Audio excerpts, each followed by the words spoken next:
मैंने 8 घंटे आगे पीछे दाएं बाएं ऊपर नीचे देखा, मुझे इंदौर में कोई कचरा नहीं दिखाई दिया। और मैं इसके लिए इंदौर की जनता और इंदौर के जो सफाई कर्मचारी हैं उनका दिल से धन्यवाद करना चाहता हूं। और सवाल पूछने पे मुझे बताया गया कि आप लोग 6 बार पुरस्कार जीते हुए हो, तो आपको सबको बहुत बहुत बधाई। इंदौर न्याय का सेंटर है, ये आपका इतिहास है।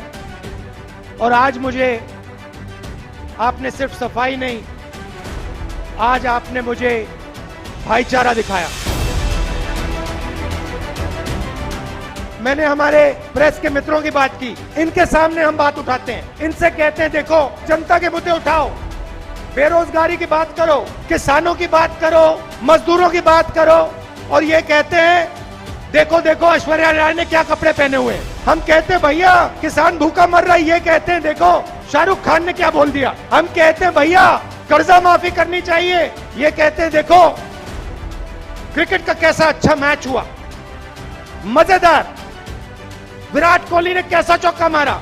इनका काम जनता का जो ध्यान है उसको हटाने का है। ये बेचारों की कोई गलती नहीं है, कोई गलती नहीं है। इनके यहाँ पे पीछे लगाम बांध रखी है। इनको बताया जाता है कि भैया देखो भारत जोड़ो यात्रा चली है, इसके बारे में कुछ बोलना नहीं, गलती से भी मत बोल देना। मगर इनकी गलती नहीं है, क्योंकि कंट्रोलर इनके हाथ में नहीं है।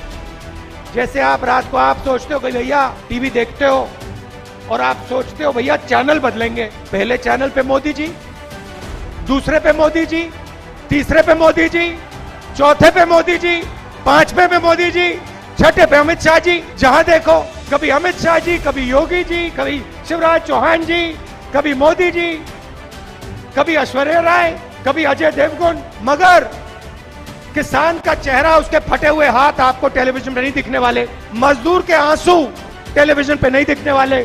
और यहाँ पे इंदौर में जो छोटे व्यापारी हैं, स्मॉल और मीडियम बिजनेस चलाते हैं, और वो आपकी रीढ़ की हड्डी है, हिंदुस्तान की रीढ़ की हड्डी है, उनकी बात कोई नहीं उठाता। देश का सबसे बड़ा नुकसान इन 2 पॉलिसियों ने किया है, नोटबंदी और जीएसटी ने। जो काम चाइना की सेना नहीं कर सकती, नोटबंदी ने और जीएसटी ने कर दिया है।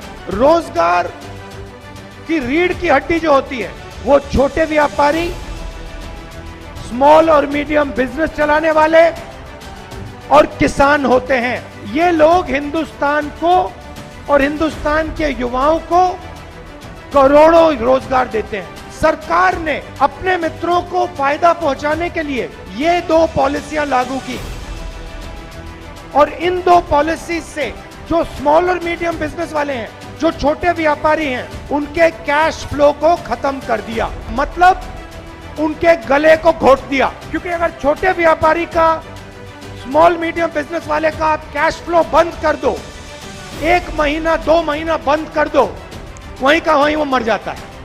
मगर अगर आप हिंदुस्तान के सबसे बड़ी कंपनियों का कैश फ्लो 1 महीना 2 महीना 6 महीना 1 साल भी बंद कर दो, उनको कोई फर्क नहीं पड़ता। यूपीए के समय गैस सिलेंडर का रेट क्या था? 400। आज क्या रेट है? नहीं भैया, ऐसे भी नहीं होता। तीसरे हाथ की जरूरत है, पहले एक हाथ पे दिख जाता था। अच्छा ठीक है, पेट्रोल का रेट क्या होता था? 50। आज क्या है? 107। तो भाइयों और बहनों एक बात बताइए, पैसा गायब तो नहीं होता? गायब तो नहीं होता ना, कभी नहीं हुआ। पैसा ट्रांसफर ही होता है। आप अपनी जेब से निकाल के उनको देते हो, वो अपनी जेब से निकाल के उनको देते हैं, वो अपनी जेब से निकाल के उनको देते हैं, और फिर उनकी जेब से निकल के बीजेपी में चला जाता है, फिर विधायकों की जेब में जाता है और सरकार गिरा देता है। करोड़ों रुपए दिए हैं। जिस सरकार को आपने चुना, जिस सरकार को आपकी आवाज ने चुना, उस सरकार को बीजेपी ने खरीद कर उस सरकार के लोगों को खरीदा। अगर ये भ्रष्टाचार नहीं है तो क्या भ्रष्टाचार है?